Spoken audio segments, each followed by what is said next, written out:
Hello my dear friends, and welcome to another episode of Europa Rediviva. I hope you can hear me well. I haven't filmed outside in a while. I just wanted to set things straight regarding the drone incident in Constanța a few days ago, the maritime drone incident. So a lot of things came out in the last days, and we now have a pretty clear picture of what actually happened. This was no hijacked drone by Russia, because a drone that was hijacked by Russia could not have maneuvered and could not have navigated so well and so deep, so many kilometers inside Constanța port, if it was attacking Crimea or if it was attacking somewhere in the other direction.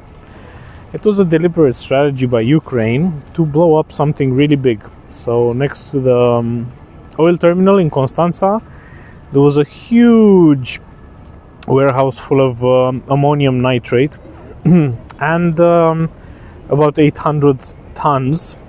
And if you know what happened in Beirut in 2020, you have an idea what would have happened to Constanța should this have been blown up.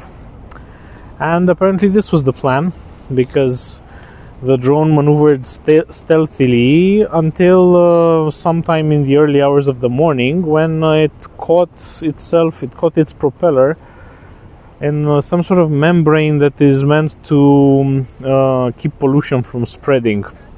Some sort of buoyancy device on the surface of the water in the port. But it was very deep inside the port, and it was going northwards.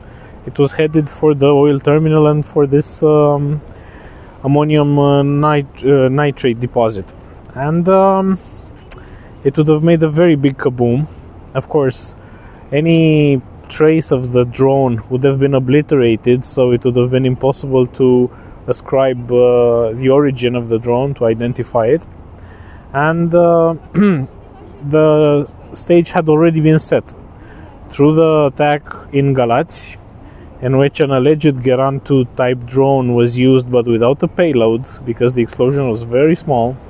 Russia argued that its Geran 2 drones have a 50 kilogram of explosive payload, and this would have definitely destroyed the whole building, the whole apartment block, not just made a hole in the ceiling of the apartment on the last floor and started some fire from the fuel of the engine. So, as it was the case. But the stage was set for this incident in Galați, this alleged Geran Type 2 drone incident in Galați, after which, in fast succession, the foreign minister of Romania went to the UN Security Council to protest and to say that Romania was attacked by Russia. And this had already set the mental stage for the big false flag incident, for the big attack, for the big kaboom that happened 3 days afterwards. And in this period, another very strange incident happened. The Anti-Corruption Directorate of Romania, which is under US control and has been under US control since its inception, indicted the top generals of the Romanian army. They had already been indicted for corruption when this drone exploded in Constanța port, and what is more, they were also stripped of their phones. So there was this incident in which they were called to be humiliated, to be told that they are put under these corruption charges, but these corruption charges have to do with supplementing the number of places in a civilian university. They're completely bogus. And they were subjected to this ritual humiliation on television in front of this anti-corruption directorate in order to discredit them, and they were stripped of their phones. The heads of the Romanian army were just ordered by the prosecutor, the anti-corruption prosecutor, to hand over their phones, and they refused, and apparently the prosecutor took them over by force. And the next day the big kaboom should have happened. So Constanța port was supposed to have been turned into Constanța Gulf, and the city would have been obliterated. And of course, the stage was set. We also have no government, so the mandate of the interim government expired. It is expiring tomorrow because 6 of its ministers resigned 45 days ago, and this is the legal period in which there can be an interim minister, and after that all the government decisions are invalid because they have to be signed by, for example, the Justice Ministry. And since there is no Justice Minister, this cannot be delegated. It's against the law to have somebody in an interim position in this role for more than 45 days. So Romania was put in this perfect storm position. Somebody orchestrated these things. And it was only a matter of luck that the Ukrainian drone that was supposed to blow up the port of Constanța and with it the city of Constanța did not manage to escape that netting, that membrane. And it was found like this at 6 in the morning by some dock workers.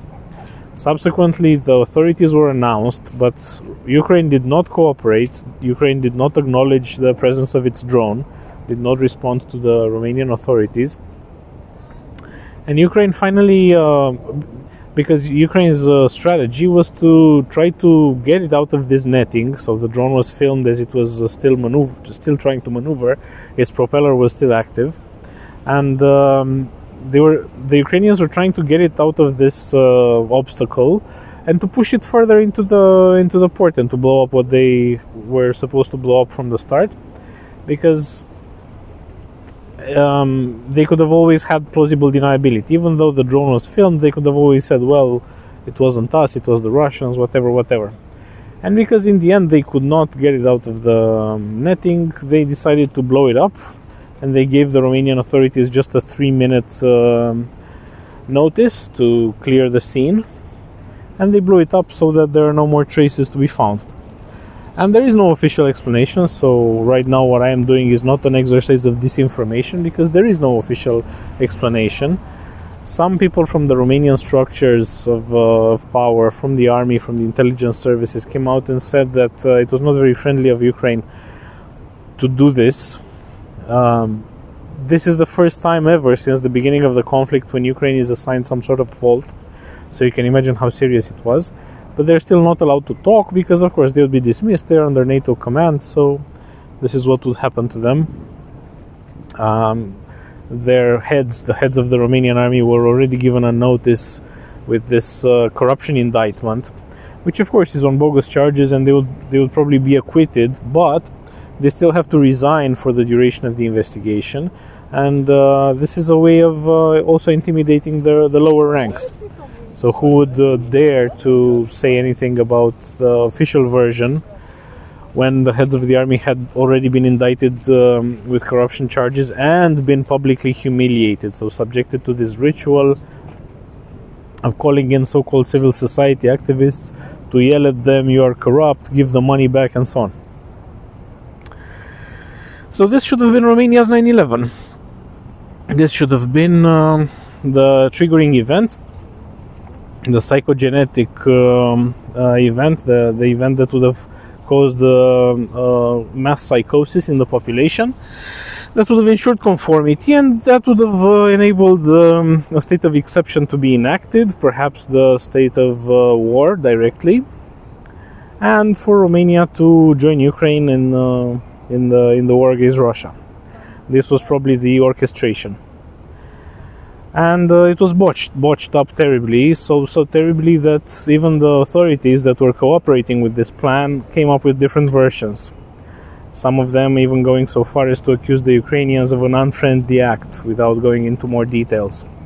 So because of the fact that they blew it up without too much notice, that they did not instruct the Romanian authorities that the drone was there in due time, that they did not communicate back when they were approached to inquire about the drone, and so on.